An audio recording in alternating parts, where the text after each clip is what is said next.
Alors, Salut. bonjour à tous. Merci d'être nombreux à être connectés. Je vois quand vous êtes plein. Voilà, on a des nouvelles classes qui nous rejoignent. Alors, avant de laisser place aux échanges avec Léa Olivier et Laurent Rognaud, parce que moi je vois qui est là, mais du coup vous ne savez pas vous qui est qui. Donc, je vous propose de partager mon écran et on va aller sur un nouvel onglet de votre navigateur internet.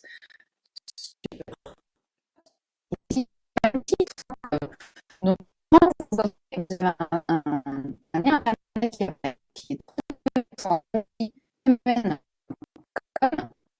vous tapez W même comme de donc, soit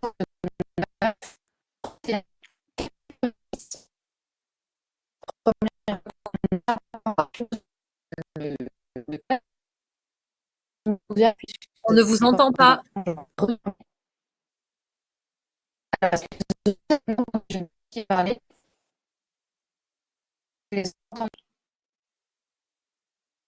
On t'entend pas très bien, Marine, ça coupe un peu. Ah, d'accord. Alors, j'ai peut-être un problème de partage problème de connexion qui n'est pas terrible. Là, ça marche bien, mais c'est quand tu as partagé ton écran. Ah ouais, c'est quand je partage mon écran. Alors du coup, eh ben écoutez, je vais vous remettre dans le drive, dans la discussion publique, pardon, le lien pour aller hop, sur le site. Comme ça, je partagerai que au moment où vous aurez tous répondu, comme ça on saura qui vous êtes. Et puis sinon, bah écoutez, c'est pas grave. En attendant, je vais aller. Voilà, je viens de mettre dans la discussion publique le lien d'accès et le code. Donc vous pouvez y aller. Alors je vais arrêter de partager mon écran. Pourquoi il ne veut pas arrêter mon partage d'écran?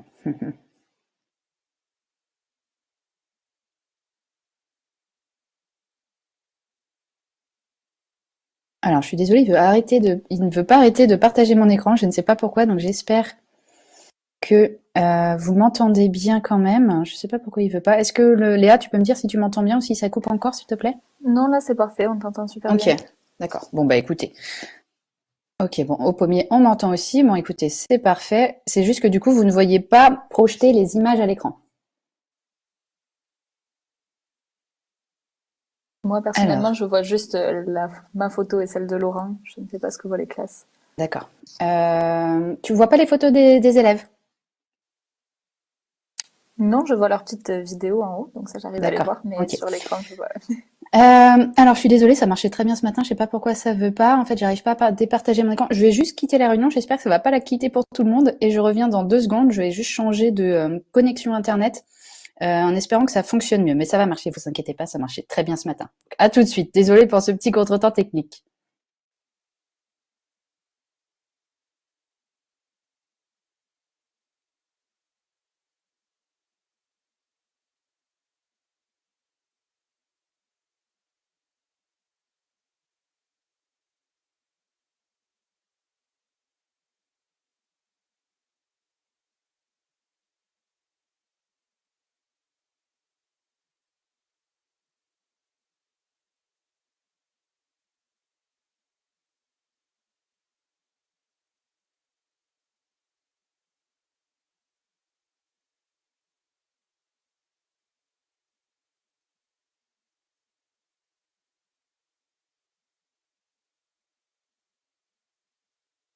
Alors, rebonjour, me revoilà. J'espère que ça va bien marcher. Je vois que vous êtes tous là, donc c'est parfait.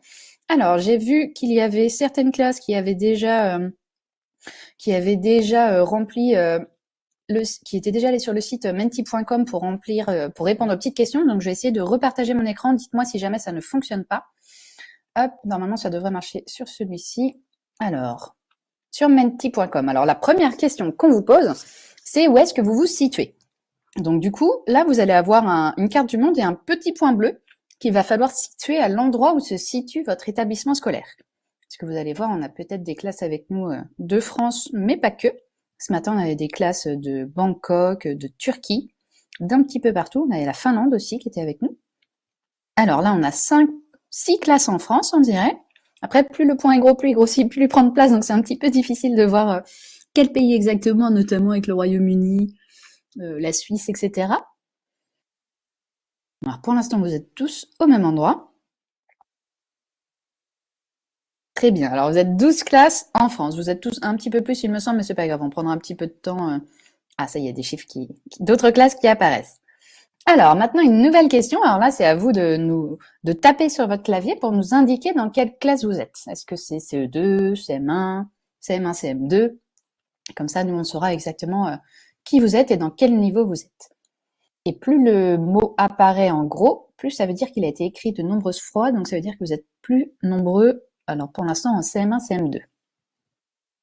Des classes doubles, CM1, CM2, des CM2, des CM1, des CM1, CM2, des CM1, CM2, des CM1, CM2, très bien, bon, bah, vous avez l'air d'être tous en CM1, CM2, super.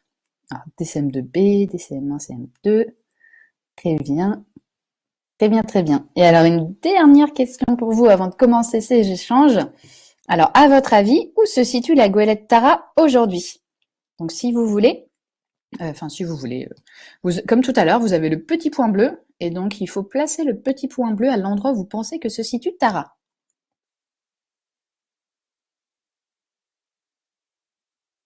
Alors, on a 5 points en France pour l'instant, un point au sud de l'Amérique du Sud, un point au large de l'Afrique de l'Ouest. D'accord. Alors, les autres classes, à votre avis, où se situe Tara? Alors, au large de l'Amérique centrale, dans le Pacifique, un petit peu plus au nord, au large du Maroc, d'autres points en France. Bon, vous êtes un petit peu partagés, une majorité qui pense que Tara est en France, une autre au large de la Namibie. Donc soit sur les côtes de l'Afrique de l'Ouest, soit en Amérique du Sud, soit dans le Pacifique, ou soit en France. Ah, un nouveau point au Brésil.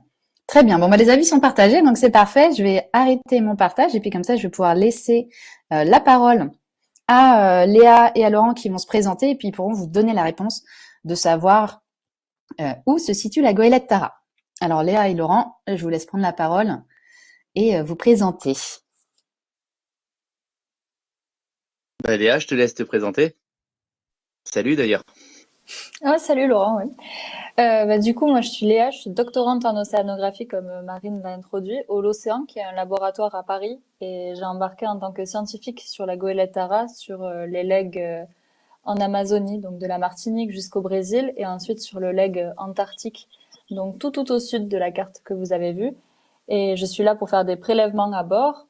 Et ensuite, tous les échantillons qu'on a pris, on les ramène en laboratoire. Et ensuite, quand je suis à Paris comme ici, je les analyse en laboratoire pour avoir des informations scientifiques. Bonjour, Très bien, merci Léa. Vas-y Laurent. Moi c'est Laurent. Donc je suis mécanicien sur Tara. Donc voilà, ça fait 1 an que je travaille à bord de la goélette. Et je suis assez bien placé pour répondre à votre question sur l'emplacement, à la question sur l'emplacement de Tara en ce moment. En ce moment, Tara, il est à Lorient, enfin elle est à Lorient, en arrêt technique. Alors, on a fini une mission et puis on a une nouvelle mission qui commence bientôt. Et entre les deux missions, en fait, à chaque fois qu'il y a une mission Tara, on fait ce qu'on appelle un arrêt technique. Donc, on répare le bateau, on le reprépare pour la mission suivante. Voilà. Donc du coup, les élèves qui avaient placé la goélette, le petit point bleu en France, eh ben, vous avez raison. Elle est rentrée de mission scientifique. Donc là, elle fait une petite pause pour se refaire une petite beauté. Et donc, elle est bien en France, à Lorient, c'est en Bretagne. Donc c'est tout à l'ouest de la France. Alors, du coup, maintenant, on va passer aux échanges.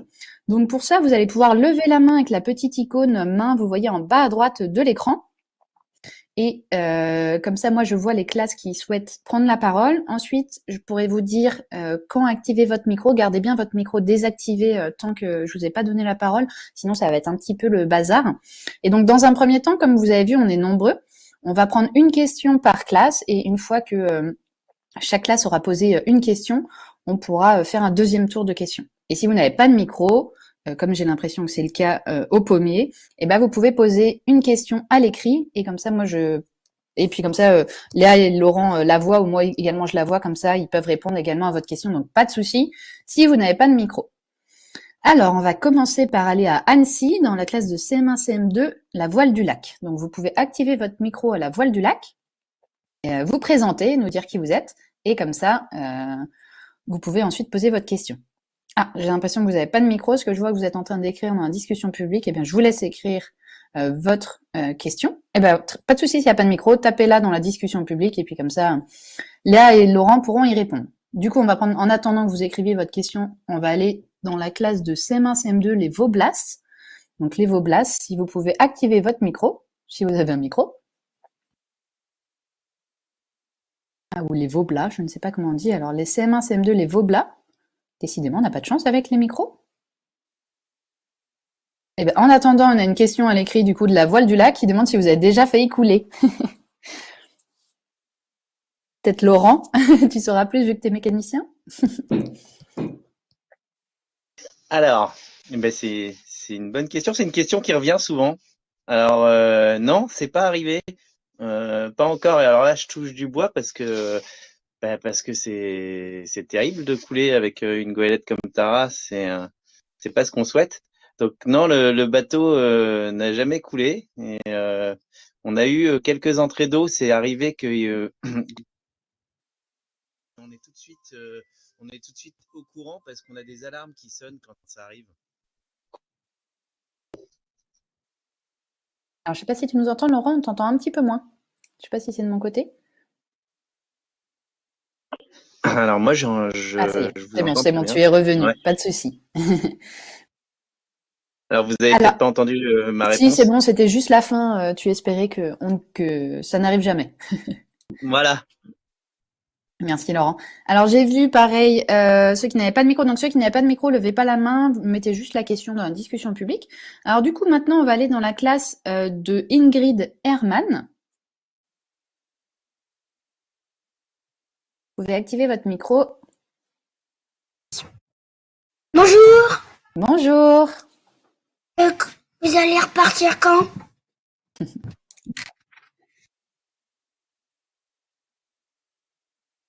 Alors Laurent ou Léa, je vous laisse prendre la parole à chaque fois pour répondre. Je pense que Laurence sait mieux que moi quand est-ce que vous allez repartir. Alors le bateau, on a un premier départ, mais qu'on peut dire, on a un faux départ qui est prévu à la mi-mars. Et la prochaine mission, ça commencera tout début avril. Donc probablement le 1 ou le 2 avril. Voilà. C'est ça, le 1er avril normalement. Très bien. Comme Alors, une blague. Et non, c'est vrai, j'avais pas pensé. Alors, j'ai une question des CM1, CM2 de Vauguelas qui demande si vous êtes déjà allé dans les abysses. Laurent, tu peux me dire si j'ai tort, mais je pense que c'est compliqué d'aller avec Tara dans les abysses. Non, je te rejoins parfaitement là-dessus, Léa. Donc Tara peut-être pas, mais la Rosette de Tara par exemple, elle va pas vraiment dans les abysses parce que ce qu'on considère les abysses c'est vraiment le fond de la mer, donc c'est généralement à plusieurs kilomètres de fond par rapport à la surface. Mais on a un instrument qu'on descend sur presque 1 kilomètre, donc c'est cet instrument-là, ce qu'on appelle la Rosette, qui lui s'approche des abysses, tandis que Tara reste en sécurité en surface de l'océan. C'est ça, merci beaucoup. Alors, maintenant, on va aller dans le collège. Alors, une fois que on a pris la parole dans votre classe, vous pouvez baisser la main comme ça. Moi, ça m'aide à me repérer, savoir qui a déjà pris la parole. On va aller dans la classe du collège Victor Hugo à Tulle, en Corrèze. Donc, vous pouvez activer votre micro et on vous écoute pour une question. N'hésitez pas à vous présenter avant de prendre la parole, comme ça, on sait qui vous êtes. C'est sympa. Bonjour. Hello. Alors, we are students at Victor Hugo Middle School. That's why we speak English. That's why we ask a question in English.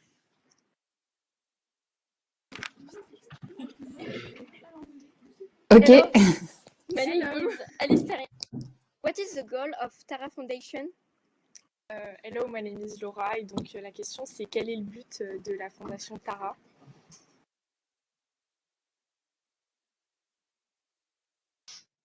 Alors Laurent, je te laisse répondre.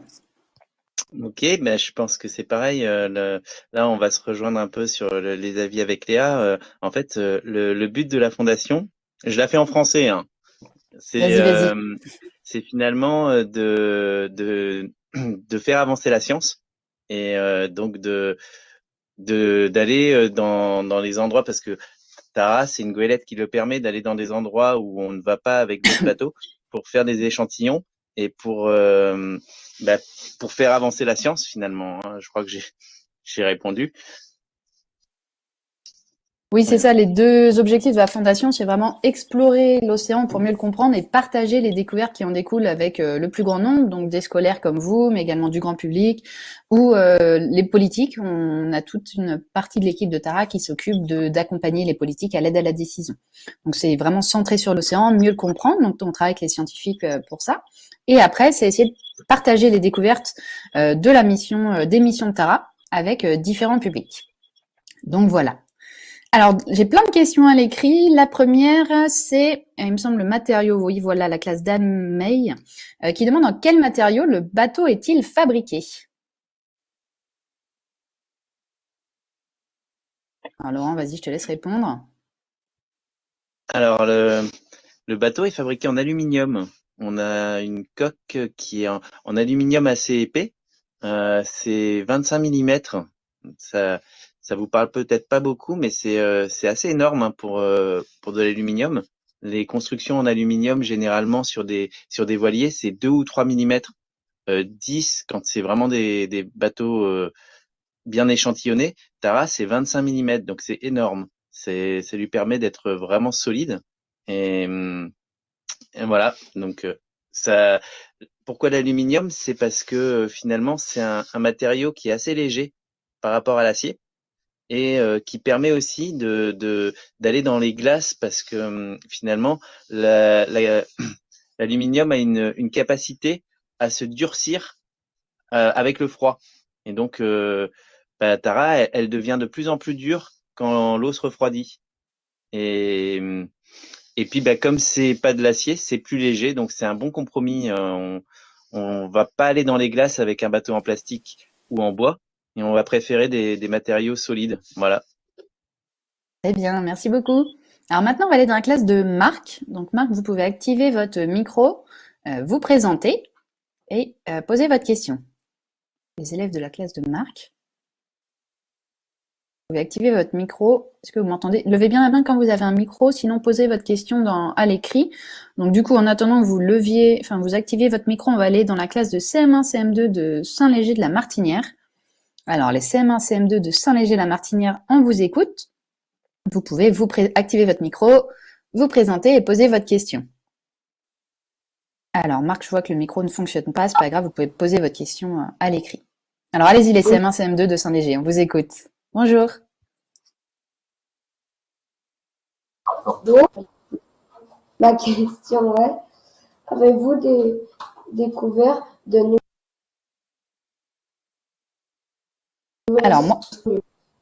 Alors moi ça a coupé. Qu'est-ce qu'on a découvert? Est-ce que tu peux répéter s'il te plaît? Alors je sais pas. découvert là inconnu? Des espèces jusque-là inconnues, c'est ça? Alors ça coupe beaucoup. Est-ce que tu peux écrire dans le chat, dans la discussion, si c'est bien ça ta question? Je pense que c'est ça, mais comme ça coupe beaucoup, je voudrais pas qu'on interprète mal ta question. Mais du coup, je pense que la question c'était c'est ça. Est-ce que du coup Léa et Laurent, pardon, vous avez déjà découvert, notamment avec l'émission de Tara, des espèces qui étaient jusqu'à présent inconnues?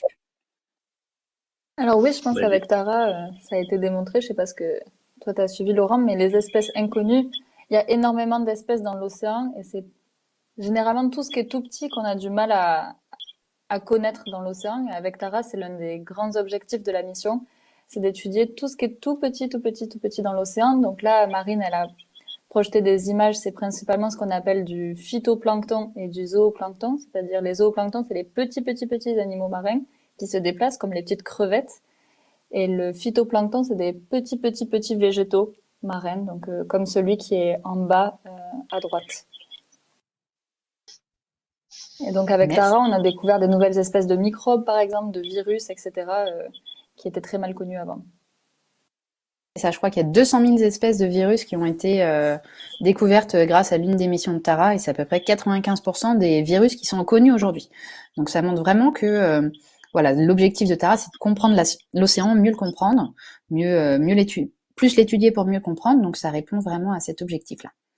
Alors, on a plusieurs questions à l'écrit de plusieurs classes qui demandent la prochaine destination de la future mission. Alors, on n'a pas trop le droit d'en parler, mais est-ce que, Laurent, tu peux nous dire un petit mot, grosso modo, où est-ce qu'on va aller pour la prochaine mission? Où est-ce que le bateau ira pour la prochaine mission? Ouais, alors je peux vous en parler. En fait, la prochaine mission, elle ressemble un petit peu à la précédente, c'est-à-dire on va pas beaucoup innover sur ce qu'on va rechercher, on va plutôt continuer. Par contre, on va être plus proche de la côte, et c'est une mission qui aura lieu principalement en Europe. En fait, la goélette va se déplacer le long de la côte. Voilà.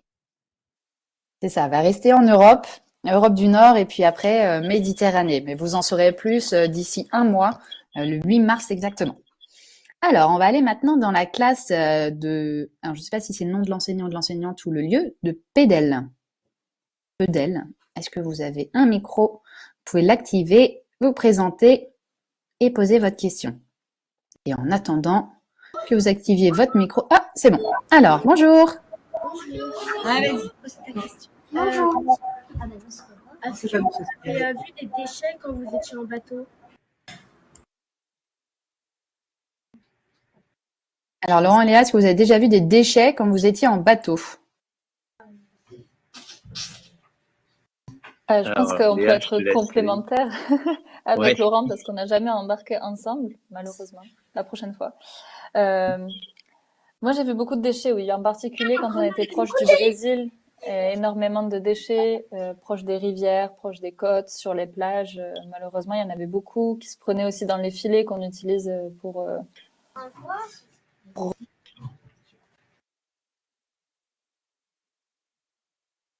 Léa, on t'entend plus. Ah oui, pardon, je sais pas pourquoi ça s'est désactivé. Mais donc oui, je disais qu'on retrouve beaucoup de déchets, y compris dans les filets qui servent pour les expériences qu'on mène à bord. Mais pas en Antarctique, beaucoup plus proche des côtes brésiliennes. D'accord. Et toi, Laurent, durant tes embarquements, est-ce que tu as pu voir beaucoup de déchets? Ben oui, malheureusement, moi j'ai fait un embarquement assez long en Afrique, et ouais, comme je vous le disais, malheureusement, les côtes africaines sont pas épargnées, hein. On a énormément de plastique, notamment près des rivières, et donc on voit beaucoup de déchets effectivement qui viennent souvent de la terre et qui sont rejetés en mer. Il y a beaucoup de plastique, beaucoup de plastique. Ça marche, merci beaucoup. Alors maintenant, on va aller dans la classe de Christine. Merci pour votre question. Alors, des CM1 de Prieuré, la classe de Christine Wilfer. Vous pouvez activer votre micro. Et en attendant, on a une question des CM2B de la Clé des Champs qui demande, avant de prendre le large, qu'emportez-vous comme matériel?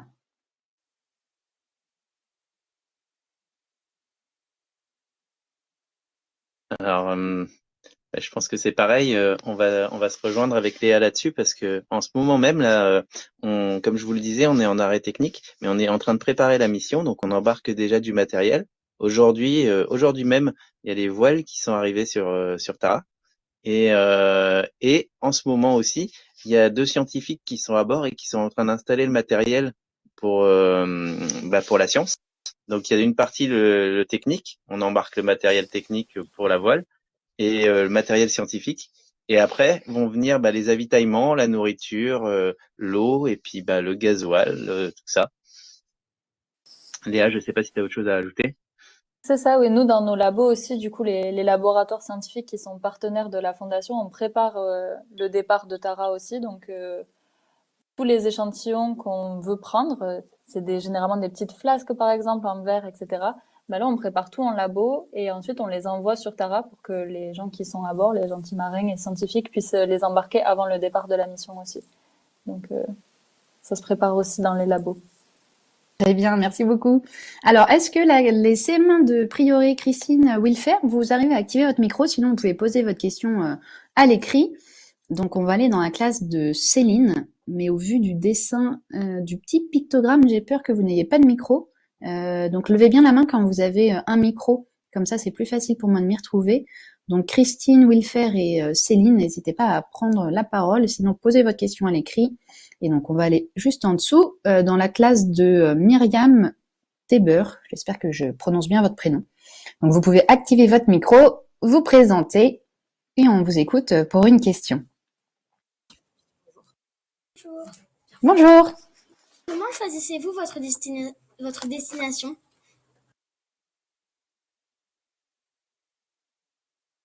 Vas-y, répète. Comment choisissez-vous votre destination? Ah, merci pour ta question. Alors Laurent et Léa, Léa, vous tu veux pouvez répondre? répondre? Ouais, je sais pas si j'aurai tout complet, alors tu pourras aussi me compléter.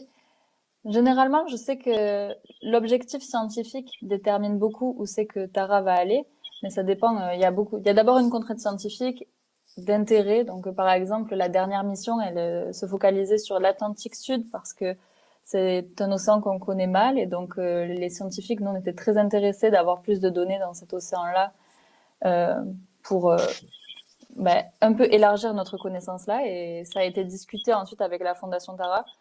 Dans le processus, c'est plutôt les scientifiques qui proposent un endroit, et ensuite c'est vu avec la fondation, avec les marins, les possibilités, si ça convient, le temps que ça prend, etc. Et donc là, le but de la nouvelle mission, d'un point de vue scientifique, c'était de regarder les échanges entre la côte et le large. Et donc il s'est trouvé que l'Europe, c'était un très bon endroit pour regarder les échanges entre la côte et le large, parce qu'il y a beaucoup de fleuves, c'est très adapté. Bah, j'ai rien à rajouter, je crois que Parfait, voilà, ça se décide longtemps en avance, on sait à peu près 1 an en avance où on va aller après, parce qu'il faut réfléchir effectivement à l'intérêt scientifique. Et puis comme disait Laurent, il y a plein de choses à préparer sur le bateau, etc. Donc ça se prépare très très longtemps en avance.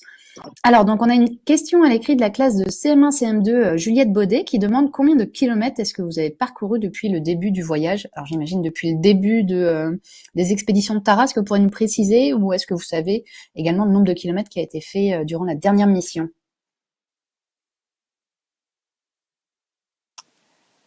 La dernière mission, c'est 11 000 kilomètres, 20 000 kilomètres, je sais plus. Laurent, tu Moi, le j'aurais sauras dit mieux que plutôt moi. 50 c'est ça. 000. Ah ouais, d'accord, j'aurais dit beaucoup plus. 20 000 Ok. milles, ouais.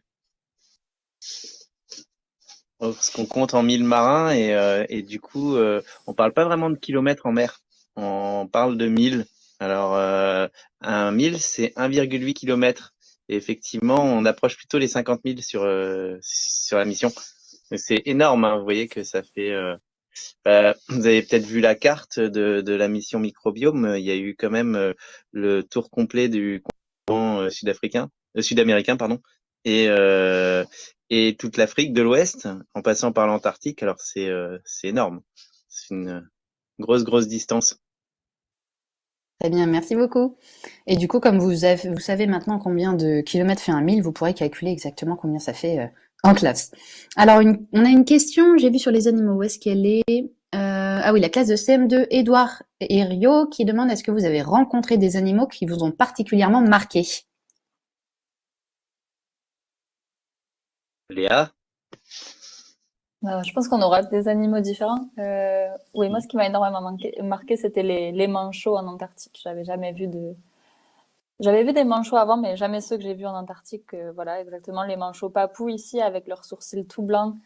C'est très marquant, c'est impressionnant. Ils sont vraiment extrêmement mignons. Avec les bébés manchots, c'est encore plus mignon que les manchots. Donc, c'était vraiment très marquant. C'était super beau de voir ça, et on se sent très privilégié quand on a l'occasion de voir des manchots pour le travail. Et toi, Laurent, du coup? Alors, moi, il y a une expérience assez incroyable qu'on a eue au large de l'Angola. On a assisté à la naissance d'un bébé cachalot. Et du coup, c'était incroyable parce qu'il y avait vraiment un groupe énorme d'une vingtaine d'individus de cachalots, et une naissance. Alors ça, c'est très rare. Moi, ça m'a beaucoup marqué. Dis donc, t'en as de la chance. Merci beaucoup. Alors, on va prendre une question maintenant à l'écrit. On va aller dans la classe de Marion Boursier. Donc, Marion Boursier, vous pouvez activer votre micro. Les élèves, vous pouvez vous présenter et poser votre question. Bonjour. Bonjour. Alors, bonjour. On est les CM1, CM2 de l'école de Courson en Charente-Maritime. Et notre question, c'est quel est ou quel sera votre plus long trajet?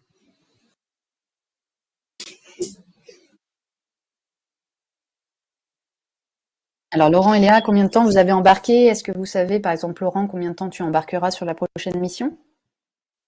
Ouais, moi je sais que du coup on a réduit un petit peu les temps de navigation pour les marins parce que ça va être un peu plus simple. Là, on va être en Europe, donc on pourra on pourra plus rapidement embarquer à bord. On va être sur des missions de 2 mois. La précédente mission, quand j'ai embarqué, je suis resté 4 mois, donc là ça va être plus court sur l'avenir. Nous, les scientifiques, généralement, on embarque moins longtemps, on fait des rotations plus souvent que pour les marins parce qu'on n'est pas forcément tous spécialistes sur les mêmes régions. Mais moi, le plus long que j'ai fait, c'était 2 mois aussi. Quand j'étais en Martinique, j'avais fait de juillet à septembre. Très bien, merci beaucoup. Alors, maintenant, on va aller dans la classe de CM2 de l'Institut Saint-Dominique à Rome. Donc, on vous écoute. Vous pouvez activer votre micro. Bonjour.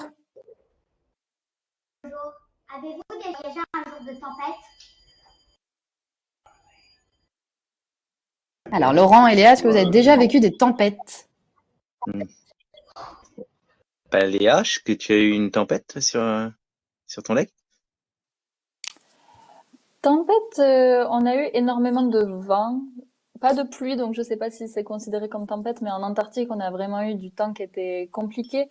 Mais les marins sont extrêmement, ils ont énormément d'expérience et ils sont très forts. Donc quand il y a vraiment beaucoup de vent et que le temps est mauvais, on va dans un endroit où le temps est plus clément et la goélette souffre un peu moins, c'est nous aussi. Mais oui, c'était des rafales à 60 nœuds, mais pareil, c'est des nœuds, donc ça vous parle pas beaucoup, mais des énormes rafales de vent où tout s'envole sur le bateau, tout ce qui est accroché, ça s'envole aussi. Donc c'est vraiment des conditions qui sont assez difficiles.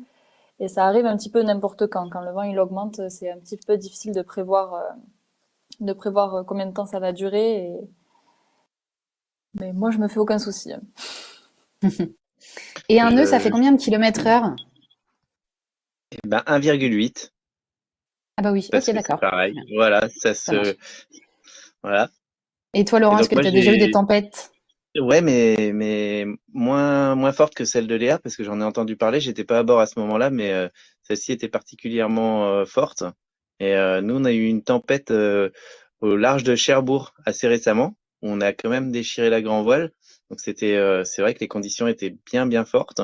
Mais on restait à un modeste 45-50 nœuds et c'est vrai que le gros, moi j'ai entendu parler de la tempête qu'a vécu Léa et je crois que c'était particulièrement fort, mais c'est assez sécurisant. Tara se comporte bien même dans ces conditions-là, hein. C'est ce que disait Thomas ce matin, pareil. Il disait qu'il y avait eu un événement en Antarctique où le vent était très fort, qui était un peu impressionnant. Mais à part ça, tout va bien. Alors, donc là, on a une question des CM1 du Prieuré qui demande quelle a été votre escale préférée. Alors Léa, toi, c'était laquelle? Moi, j'avais fait très peu d'escales Tara, c'est-à-dire les escales Tara. Généralement, la fondation organise des événements là où arrive Tara pour faire bénéficier le public de toute l'expérience qu'on a eue à bord. Et moi, j'ai beaucoup embarqué pendant le Covid, et donc malheureusement, on avait peu d'escales organisées, mais on a quand même eu des escales du coup non organisées. Et moi, j'ai fait Punta Arenas et j'ai beaucoup aimé.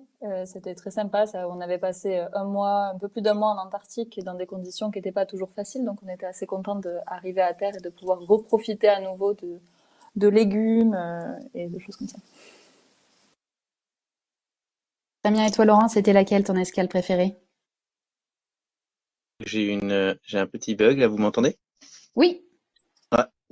Alors moi du coup ben, c'est malin, je les ai toutes aimées en fait. C'était à tout plein de niveaux différents parce que c'était surtout en fait j'ai embarqué à Cape Town en Afrique du Sud.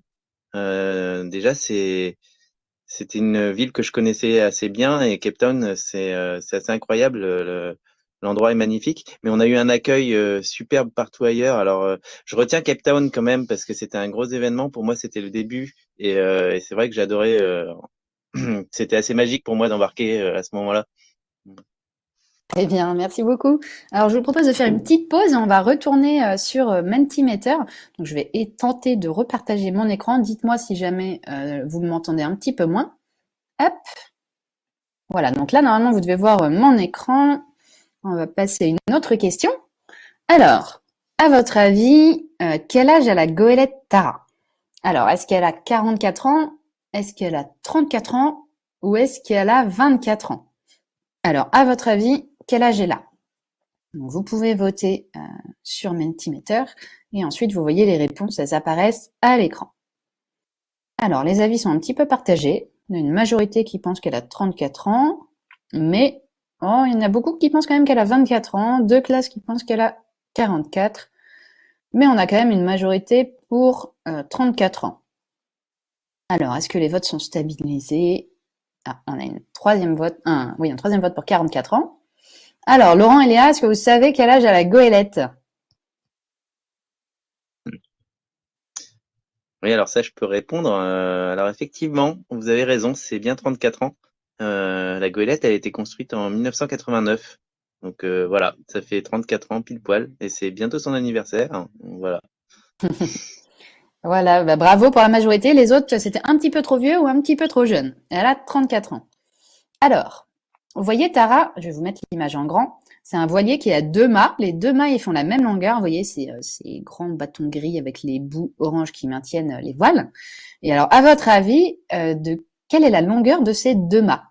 Est-ce que c'est 17 mètres, 22 mètres ou 27 mètres? Je vous remets l'image en grand.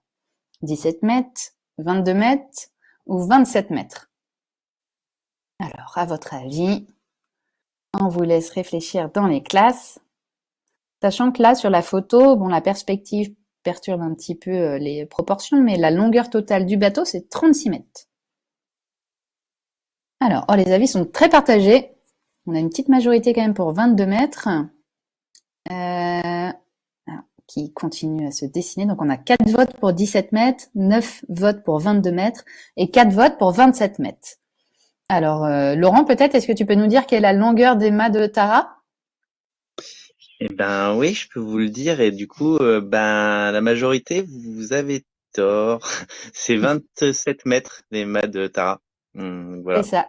C'était la proposition la plus élevée. C'est 27 mètres la hauteur des mâts de Tara. Donc, vous voyez, en plus, il y a des marins parfois qui montent tout en haut. Donc, imaginez, c'est très, très haut. Alors, une autre question pour vous. Je vais vous le mettre en grand. Donc, vous avez un instrument scientifique qui est tiré à l'arrière du bateau de Tara. Et à votre avis, comment s'appelle cet instrument scientifique?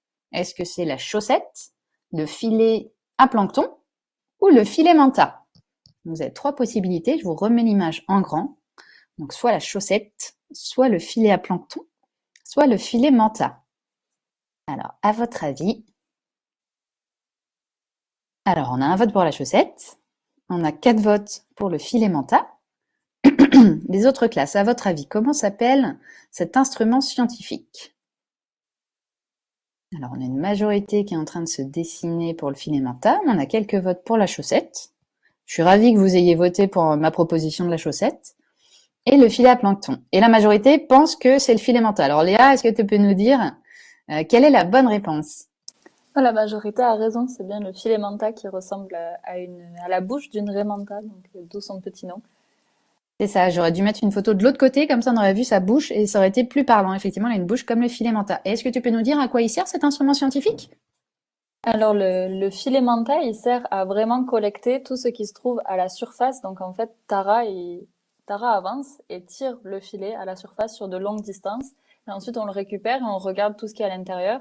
Donc ça peut être, on peut regarder toute la biologie qui est à l'intérieur, mais on s'en sert beaucoup pour regarder le plastique aussi qu'on peut retrouver à la surface des océans. Très bien, merci beaucoup. Et alors, une dernière question. Ça tombe bien, c'est Laurent qui est sur la photo. Vous voyez, juste à côté de Laurent, il y a un objet qu'on est en train de sortir de Tara, donc qui est assez grand parce qu'il est plus grand que Laurent. Bon, Laurent est pas très grand, mais quand même. Et du coup, à votre avis, à quoi sert cet objet? Donc là, c'est à vous de réfléchir dans les classes et ensuite de taper sur le clavier ce que vous pensez de à quoi sert cet objet. Donc, on vous laisse réfléchir un petit peu dans les classes. Et ensuite, on verra les réponses qui s'affichent et on pourra discuter de l'utilité de cet objet sur Tara. Alors, on a une classe qui propose la dérive, D'accord. Le gouvernail pour tourner. Très bien. Alors, les autres classes, est-ce que vous avez une idée de ce à quoi sert cet objet? À diriger le bateau, d'accord. Équilibrer le bateau, très bien. Savoir la profondeur de l'eau, d'accord. Stabiliser le bateau, ok. Ne pas dériver, d'accord. C'est la quille du bateau et ça sert à stabiliser le bateau. Un flotteur, on se demande si c'est un flotteur. C'est sous le bateau et ça sert à diriger. C'est une dérive, ça sert à diriger le bateau. C'est la voile directionnelle, d'accord. La quille du bateau, ok. Alors, les autres classes, qu'est-ce que vous pensez que c'est? À diriger le bateau, à porter des objets lourds. D'accord. La majeure partie pense que ça sert à équilibrer le bateau, stabiliser le bateau, diriger le bateau. Du coup, Laurent, comme tu es juste à côté sur la photo, est-ce que tu peux nous en dire un petit peu plus sur cet objet, déjà nous donner son nom? Oui, bien sûr. Alors, vous êtes une majorité à avoir bien répondu, hein. Ça, c'est le safran du bateau. C'est fait partie du gouvernail. Et c'est un petit peu piège, hein, parce que j'ai vu que vous aviez répondu pas mal à la dérive et ça peut ressembler à la dérive, sauf que c'est articulé. En fait, du coup, ça permet de diriger le bateau. On en a deux. Il y a deux safrans sur Tara et deux dérives. Alors, la différence, c'est que le safran est quand même un peu plus petit. Si on avait eu les dérives à côté, elles sont plus longues. Et là, vous voyez, on les a sortis parce qu'il y avait des fissures sur les safrans. Donc, on les a posés à terre et il y a une équipe de soudeurs qui est venue reprendre les fissures. Donc voilà, ça doit être remis en place ces jours-ci, là, bientôt. Voilà. D'accord, très bien. Eh ben, merci beaucoup pour ces précisions. Alors, je vais arrêter de partager mon écran, puis comme ça, on va pouvoir recontinuer les échanges. Alors, on n'est pas allé dans toutes les classes, il me semble. Je vois la classe d'Aranze qui a la main levée. Donc, vous pouvez activer votre micro et on vous écoute. Vous pouvez vous présenter et poser votre question. Donc, les classes qui ont déjà posé une question, vous pouvez baisser la main. Comme ça, je vois bien les classes qui n'ont pas encore posé de questions. Ce sera plus facile. Alors, à Arance, ah bah vous n'avez plus la main levée, bah c'est pas grave, très bien. Alors les Vaublas, il me semble qu'on y est déjà allé tout à l'heure. Sinon, si vous avez la main levée, j'imagine que vous avez une question, allez-y, levez la main. Alors les autres classes, baissez bien la main quand vous avez déjà posé une question. C'est plus facile de s'y retrouver. Ah, Arance, ça marche, super. Eh ben on vous écoute alors. Quel type d'échantillon vous trouvez? Notre question. Bonjour. Alors, attendez, alors juste, laissez-moi de Vaublas, je coupe juste votre micro parce qu'il y a une classe à Arance qui parle et juste après, je te donne la parole. Désolée. Alors, Arance, allez-y, on vous écoute. Quel type d'échantillon vous trouvez? Alors, quel type d'échantillon vous trouvez? On prend différents types d'échantillons. Ce qui nous intéresse sur Tara et ce que moi je trouve très intéressant, c'est que on va regarder la biologie marine. Donc, on va prendre des échantillons pour regarder les différentes tailles de ce qu'on appelle le phytoplancton. Donc, c'est tout ce qui est tout petit dans l'océan et généralement un petit peu plus végétal que animal. Et donc, on regarde différentes, ce qu'on appelle fractions de taille. Donc, est-ce que c'est tout petit, tout petit, etc. Donc, on regarde cette partie-là de la biologie. Et ensuite, on va aussi faire des mesures chimiques. Par exemple, on va regarder quelle quantité de carbone il y a dans l'eau, quelle quantité d'oxygène il y a dans l'eau, à quel point il y a des nutriments dans l'eau pour pouvoir nourrir la biologie marine. Donc on fait aussi une partie chimique et enfin on fait une partie physique, c'est-à-dire on essaie de comprendre le milieu dans lequel les animaux se développent. Donc on va mesurer la température de l'eau, son contenu en sel et voir comment ça évolue pour mieux comprendre comment chaque animal se développe dans ce milieu-là. Eh bien, merci beaucoup. Alors maintenant, on a une question. Donc les CM1, CM2, tout à l'heure, vous aviez activé votre micro. Alors les CM1, CM1, les Vaublas. Bonjour. Alors, vous pouvez... Comment vous vous appelez? Les Vaublas. Très bien. Lucas. Ça marche. Alors, on t'écoute, Lucas. Ma question, c'est, savez-vous à combien de km/h Tara va?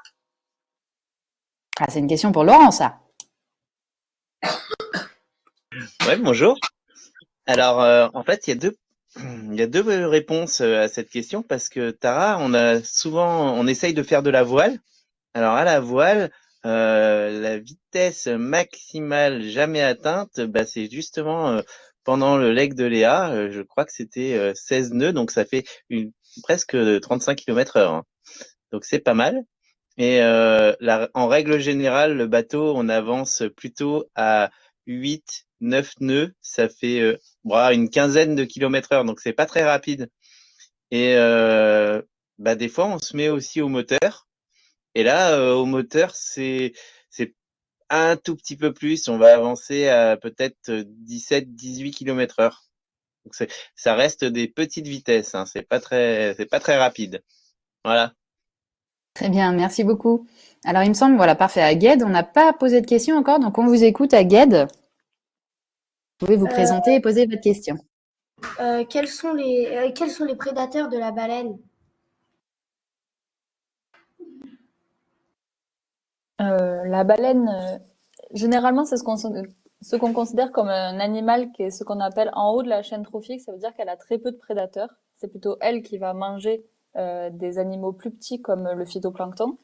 Mais pour certaines baleines, il y a quand même des prédateurs comme les orques qui peuvent manger des baleines. Et après, sinon, il y a les requins, par exemple, mais eux, ils vont pas chasser la baleine. C'est plutôt quand une baleine va mourir, ils vont récupérer les restes, mais elle va mourir d'elle-même.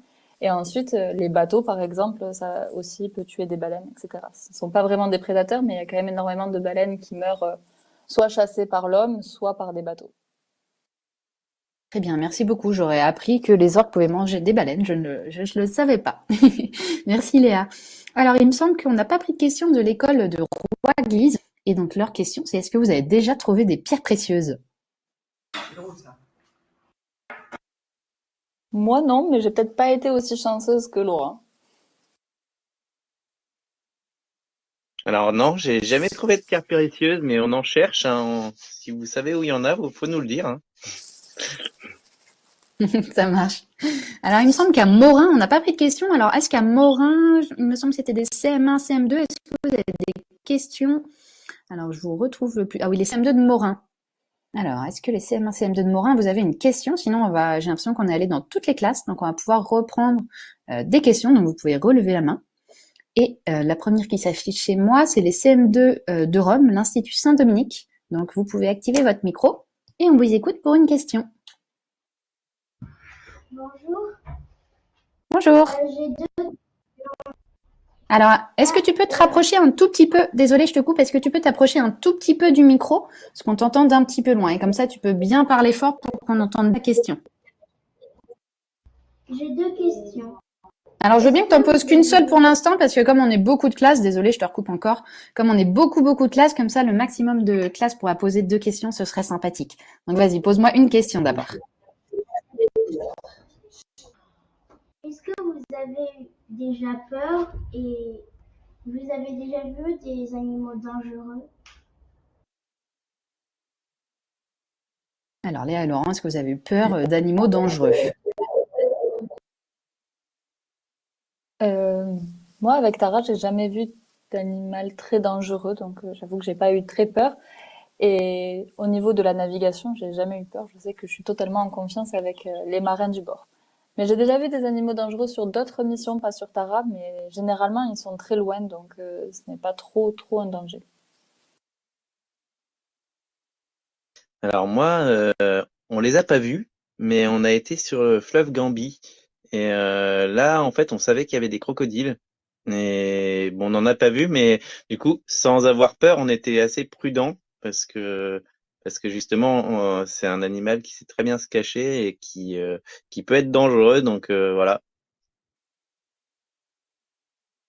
Effectivement, un crocodile, ça fait pas rire. Alors, maintenant, on a la classe des pommiers qui demande si vous avez déjà rencontré des problèmes comme des icebergs, des ours polaires ou d'autres dangers.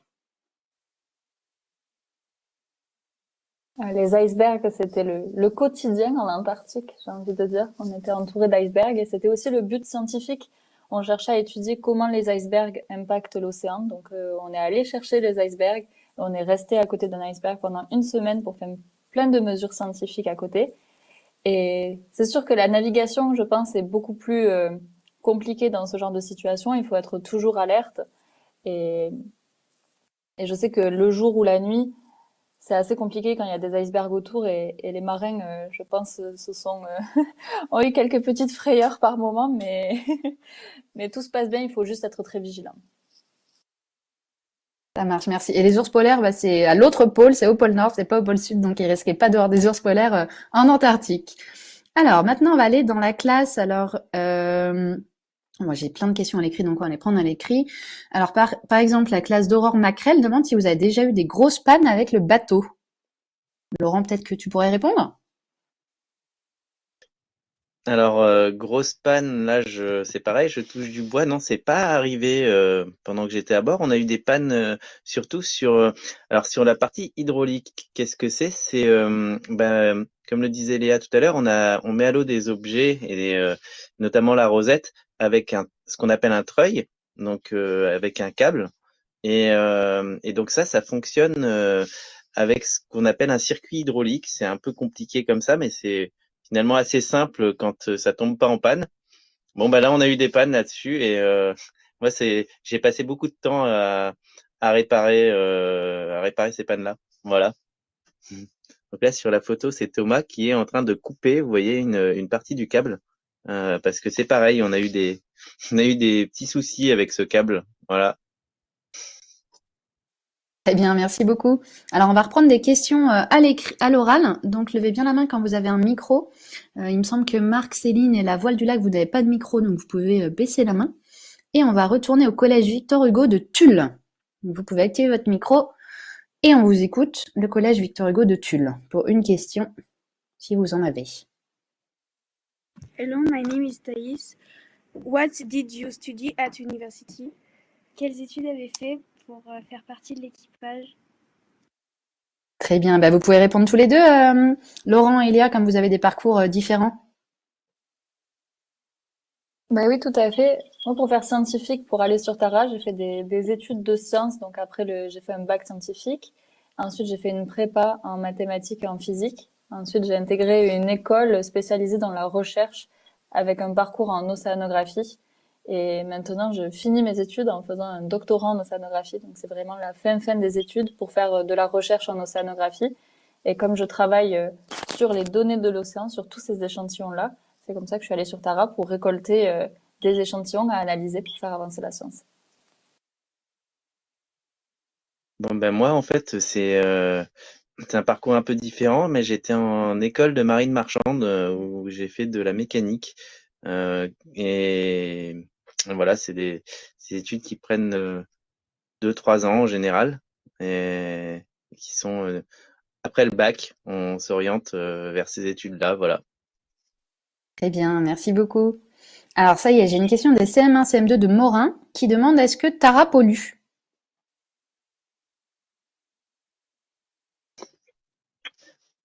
Non, non, non.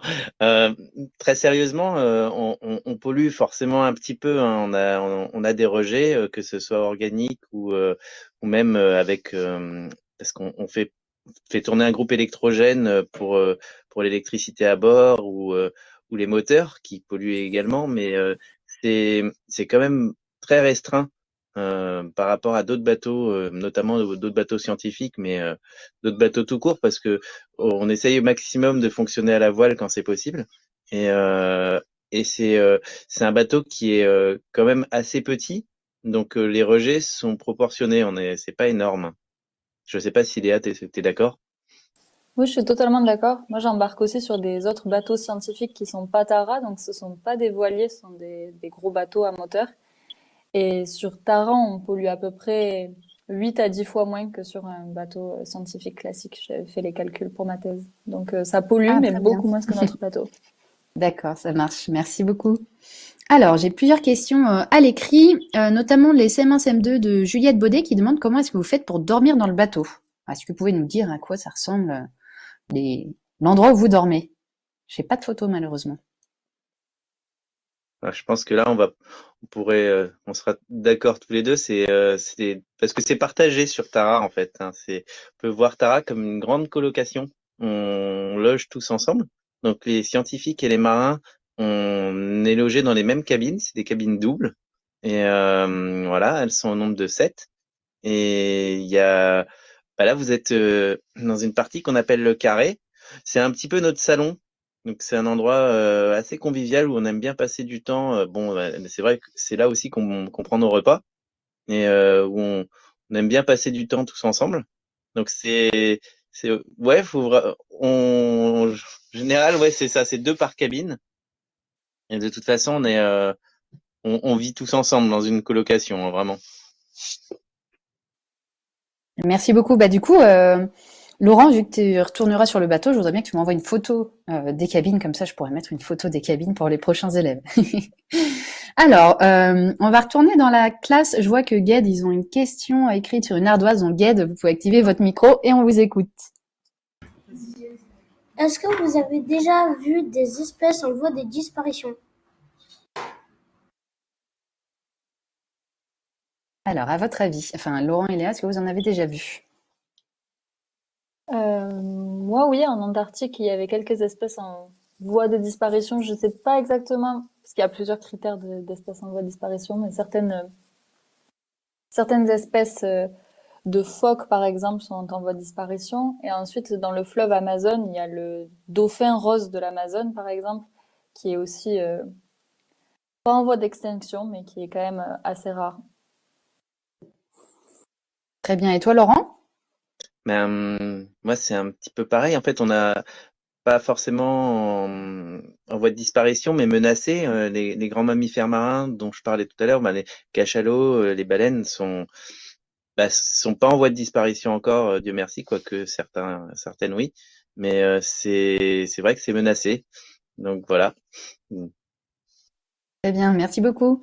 Alors, on demande, est-ce que dans la colocation de Tara, est-ce qu'il y a des disputes? La classe de l'SM2, Édouard Herriot qui demande. Alors, Léa et Qu'est-ce que t'en Laurent. penses, Léa?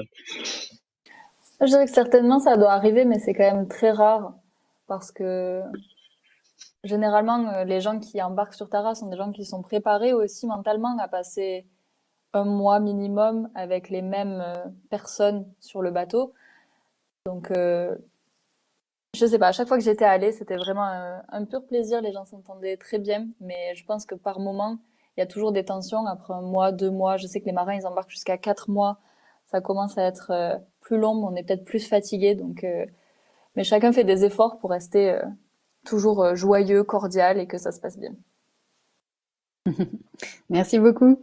Alors, les CM1 de Les Vaublas, est-ce que vous pouvez activer votre micro et on vous écoute pour une question? Je vois que vous êtes juste derrière l'écran. Rebonjour. Ma question c'est comment faites-vous pour sauver des animaux marins Alors, moi, ça a coupé. Comment faites-vous pour sauver des animaux marins? Ah, on vous a perdu. Si tu veux, est-ce que tu m'entends? Sinon, tu peux taper ta question à l'écrit, comme ça, on pourra la poser directement. J'ai l'impression qu'on a perdu le son. Alors, on va retourner dans la classe d'Ingrid, Ingrid Hermann. Alors, on vous écoute pour une question. Vous activez votre micro. Vas-y. Bonjour. Bonjour. Je m'appelle Arthur et on voudrait savoir qu'est-ce que vous mangez sur la goélette.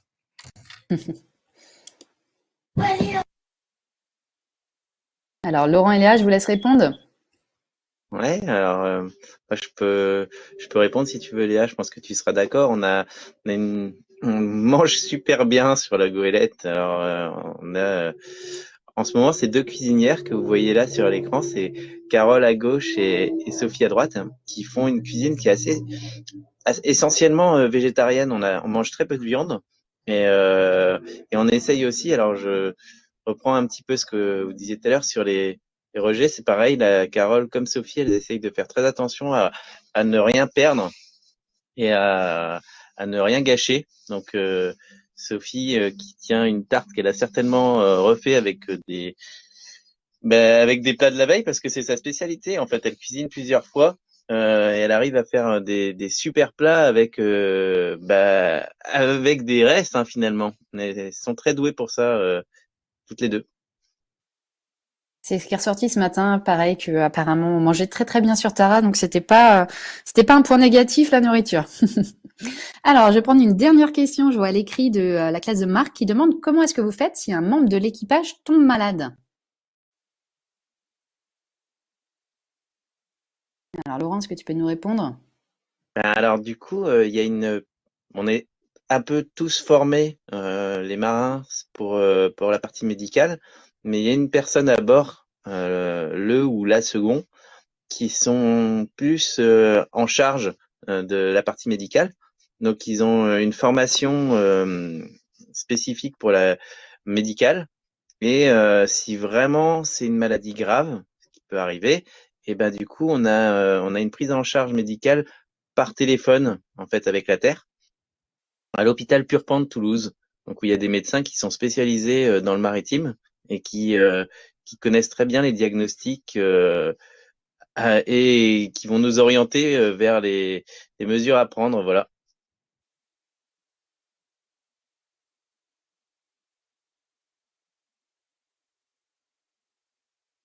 Marine, je pense que tu n'as pas dû remettre ton micro.